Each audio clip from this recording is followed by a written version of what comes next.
Alat dan bahan yang kami gunakan di sini adalah 2 buah suntikan bekas, 1 buah selang berukuran 1 meter, 1 buah gunting, 1 buah penggaris, 1 buah lem bakar, 1 buah korek untuk membakar lem bakar tersebut, dan 1 kardus secukupnya yang mana di sini sudah kami atur sedemikian rupa dari ukuran dan bentuk serta hiasan yang kami gunakan, yaitu menggunakan kertas marmer berwarna silver.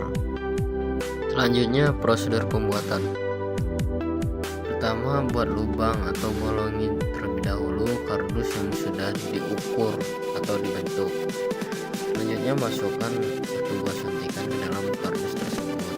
Jadi kardus tadi kita membuat 2 yang sudah dibentuk dengan ukuran yang sama. Nah, setelah dimasukkan suntikan tersebut, lalu dilakukan pengeleman menggunakan lem bakar, yang mana di sini digunakan dengan cara membakar menggunakan korek.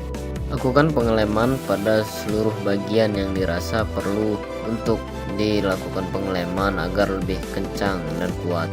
Selanjutnya sambungkan selang dengan output pada suntikan yang digunakan. Tujuan pengeleman ini agar dan harapannya dapat mencegah kebocoran dengan pengeleman dari luar dan dalam selang tersebut. Selanjutnya rangkai kardus yang sudah dibentuk sedemikian rupa dan dihiasi atau dibungkus dengan kertas marmer berwarna silver. Penyusunan ini digunakan untuk sebagai tempat nantinya alat ini akan digunakan. Selanjutnya suntikan yang sudah dimasukkan ke dalam 2 buah kardus tadi diposisikan pada cover yang akan digunakan. Tujuan dari suntikan ini dimasukkan ke dalam 2 buah kardus tersebut adalah sebagai penyangga yang nantinya akan menyangga suntikan tersebut pada cover atau tempat suntikan ini diletakkan yang sudah dirangkai tadi. Dan jangan lupa lakukan pengeleman pada sisi lainnya guna untuk memperkuat dan lebih memperkokoh dari tempat yang akan digunakan ini. Setelah tersusun sempurna, maka untuk meletakkan sebuah penampang di atas suntikan yang ada di dalam wadah tersebut. Penampang ini berguna sebagai penopang untuk beban-beban yang akan digunakan untuk uji coba nantinya. Selanjutnya sambungkan saluran lain dari selang tersebut pada sebuah suntikan yang belum digunakan dengan cara memberikan sedikit lem pada output suntikan yang nantinya akan disambungkan dengan selang tersebut. Selanjutnya adalah memasukkan fluida cair, yang mana di sini kami menggunakan air untuk fluida cairnya. Setelah semua fluida yang digunakan masuk ke dalam saluran, selanjutnya adalah melakukan pengecekan apakah sistem yang dibuat bekerja atau tidak sebelum dilakukan pengujian.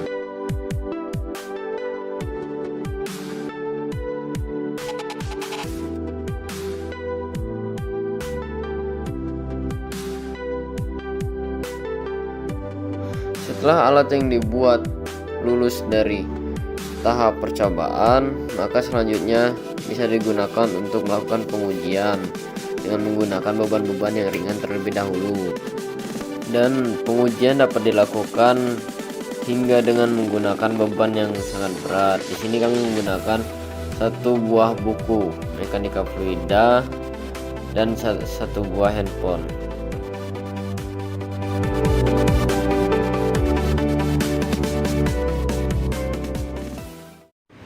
Selanjutnya adalah teori dibalik pengaplikasian fluida tak mampu pempat pada proyek hidrolik sederhana. Fluida tak mampu mampat. Fluida tak mampu mampat atau biasanya disebut incompressible, yaitu ketika densitas fluida hanya sedikit terpengaruh oleh perubahan yang besar terhadap tekanan dan suhu. Contoh fluidanya adalah air. Cara kerja hidrolik sederhana. Mesin menggunakan tekan fluida hidrolik mengandalkan tekanan konstan untuk menggerakkan benda kerja melawan fluida atau menekan material ke dinding mesin hidrolik. Selanjutnya adalah persamaan fluida tak mampu mampat. Karena berat jenis sama dengan perkalian dari kelapatan fluida dengan percepatan gravitasi, yaitu gamma sama dengan rho kali gamma. Dari persamaan 2.1, yaitu kita dapat menyederhanakan P1 sama dengan gamma kali H ditambah 2. Selanjutnya, untuk mencari perbedaan tekanan antara dua titik dapat ditentukan dengan jarak H, yaitu H sama dengan P1 dikurang P2 dibagi gamma. Dengan keterangan P1 sama dengan tekanan pada titik 1, P2 yaitu tekanan pada titik 2, dan H adalah ketinggian yang diukur dari permukaan. Kesimpulannya adalah, pada proyek kali ini menggunakan prinsip fluida tak mampu mampat, di mana air adalah sebagai fluidanya. Jadi, dengan adanya hidrolik sederhana ini dapat mempermudah atau membantu pekerjaan manusia menjadi lebih mudah. Terima kasih.